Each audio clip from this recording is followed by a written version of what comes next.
All 16 electors that we've been advised by the governor's staff that we're going to be here to vote in the electoral college have been checked in. They're already there. But the GOP electors, I'm sorry. This is a lawyer. Dare, Ian's here. The Capitol is closed. Everybody that's permitted come forward. Captain, the electors are also, the GOP electors are also on the governor's certificate of ascertainment. I'm not going to get into a political debate. I'm following orders. It's not a political debate. Okay. It's the official sealed document. The certificate of ascertainment has also the GOP electors. They are here.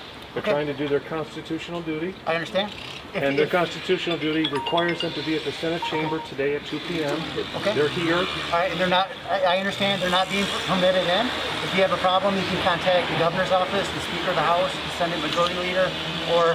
I saw the governor's press release this morning that said due to COVID. Is that the reason being given? No.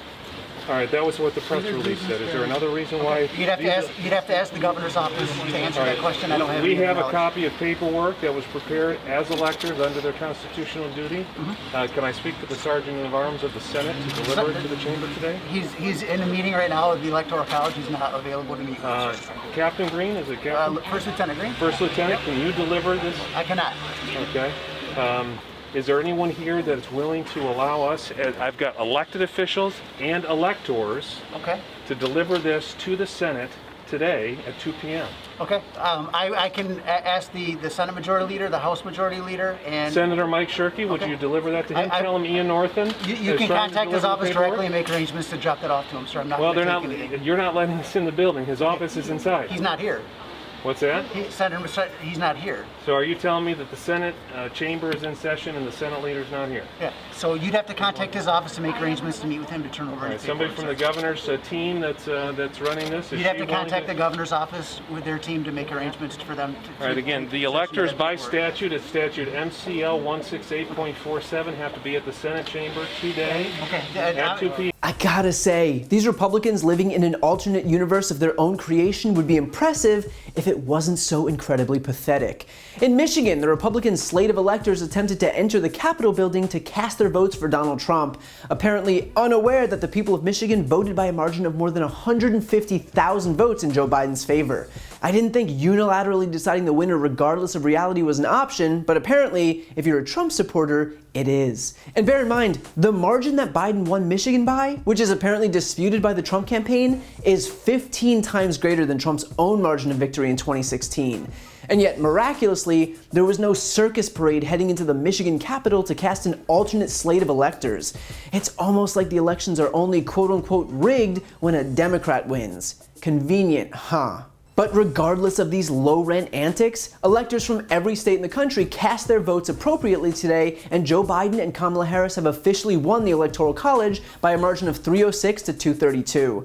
And yet, of course, Trump and his allies continue to claim regardless that there's still hope. The only date in the Constitution is January 20th. So we have more than enough time to right the wrong of this fraudulent election result and certify Donald Trump as the winner of the election. As we speak today, an alternate slate of electors in the contested states is going to vote, and we're going to send those results up to Congress. This will ensure that all of our legal remedies remain open. That means that if we win these cases in the courts, that we can direct that the alternate slate of electors be certified. The state legislatures in Georgia, Wisconsin, Pennsylvania can do the same. And likewise, Congress has that opportunity as well to do the right thing. If you just cured 3 simple constitutional defects, Donald Trump's the winner of this election. Whether it's the signature matching in Georgia that was illegally changed as a result of a consent decree without the legislature's approval, or whether it's the hundreds of thousands of improperly cast ballots in Wisconsin, absentee voters who never actually submitted the request for an absentee ballot, or whether you're talking in Pennsylvania, the clear equal protection violation when Democrat ballots were cured in advance of Election Day and Republican ballots weren't. These are just 3 of hundreds of violations that we've documented, and those 3 violations alone make Donald Trump the winner of the 2020 election. But this is nothing more than some despotic fever dream. If Trump really wanted to win the election, he probably should have thought about that before. He shouldn't have separated kids from their parents. He shouldn't have coddled the ultra-wealthy and corporations. He shouldn't have extorted a foreign country for dirt on Joe Biden. He shouldn't have lied more than 20,000 times. He shouldn't have let a pandemic rip through this country. If he really wanted a second term, he should have thought about that while he was failing at his first. But instead, the Trump campaign thinks that he's entitled to a second term, and so they've appealed to the Supreme Court only to get shot down twice. They've appealed to state legislatures only to get shot down. They've appealed to Bill Barr, the DOJ, only to get shot down. They've appealed to their own supporters for donations for them to watch their money go down the drain. Every single avenue they've taken has been an unmitigated failure. But that's not to say that Trump's efforts to overturn the election results were ever done in good faith. There were a number of reasons why he would choose to dispute the results. First, for money. He used the whole notion of a stolen election as a front to pepper his supporters with donation requests for weeks, to the point where he was actually able to raise more than $200 million off of these bogus claims. And yet I'd be willing to guess that barely any of those who donated knew that the money wouldn't go to his purported election defense fund. It went primarily to paying down his campaign debt. And clearly, had he conceded when he lost, he wouldn't have been able to keep the grift going. And if you know anything about Donald Trump, then you know it's always about the money. Second, he's protecting his ego. Trump spent years grooming his supporters to believe that nothing is worse than losing. And he spent months grooming his supporters to think that Joe Biden was barely able to spell his own name.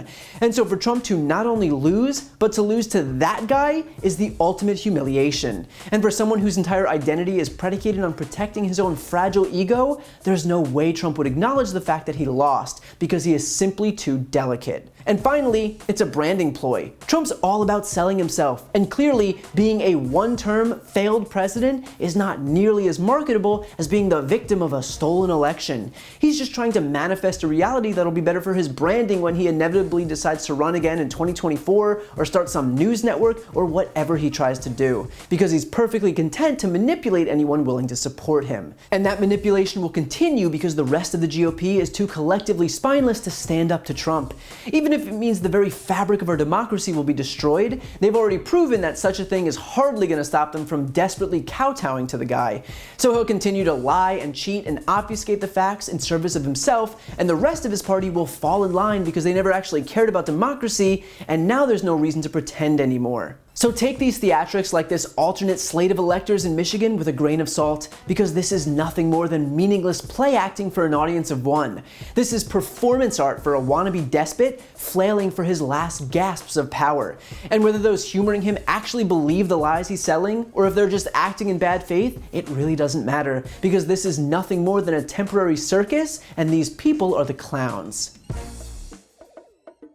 If you like this video, please check out my podcast, No Lie with Brian Tyler Cohen, where I take a deep dive into the week's most important stories and interview major players in politics, including Kamala Harris, Katie Porter, Adam Schiff, Nancy Pelosi, Eric Swalwell, Mary Trump, Al Franken, Cory Booker, and many, many more. Again, that's No Lie with Brian Tyler Cohen, available anywhere you listen to podcasts.